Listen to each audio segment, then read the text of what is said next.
This is my first post on here, so please bear with me. Just a little background to start off. I was an exterminator for better than a decade, and was only a few credits shy of a degree in entomology. Needless to say, I know my stuff when it comes to anything one might consider creepy and/or crawly. With all this being said, I was a specialist for the absolute worst kinds of infestations. I treated for bed bugs, small cousins to ticks that only drink human blood. I bet you think you know where this is going, and just to cut you off, no, I never intentionally infested anyone. In fact, the revenge in this story isn't even for me. It was for what turned out to be one of the sweetest women I have ever met.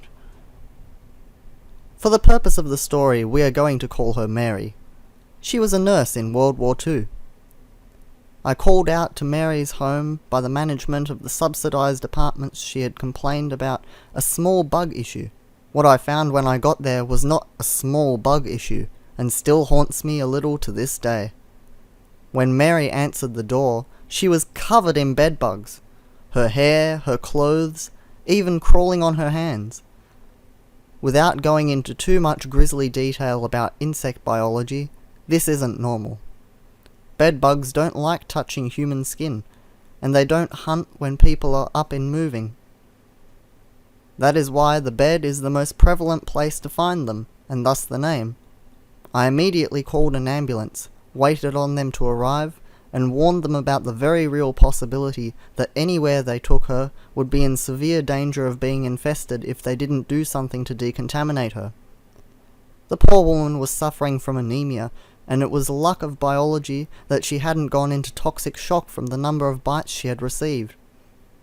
When she was rushed off, after having to be hosed off, literally sprayed with a hose, and having her clothes taken from her in semi-private, revenge mode started. Bedbug treatments are expensive, very expensive, and I had made a lot of contracts with local Department of Social Services and the Adult Protective Services because of the amount of charity of work I have done. Every single one of them got a phone call. Subsidized apartments have rules, including that they have to make routine checks. For an infestation to get to that level, it had gone unchecked for years. She had been being eaten alive for years. I called the local news, warned every neighbour, and collected statements about exactly how often the maintenance staff and management had entered the apartments. Once DSS and APS was done, I urged every single person who was put in jeopardy of infestation to file civil suits, and recommended a lawyer I had done some work for in the past. He was more than happy to take the cases as a class action suit. By the end, I had the manager of the apartments arrested for elderly abuse and neglect, and the entire staff from the top down fired.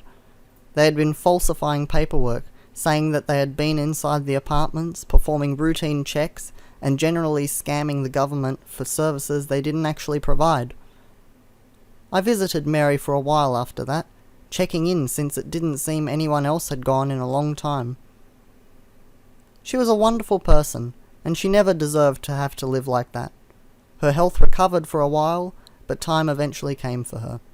I'll never forget her, or forgive the people that allowed it to happen in the first place.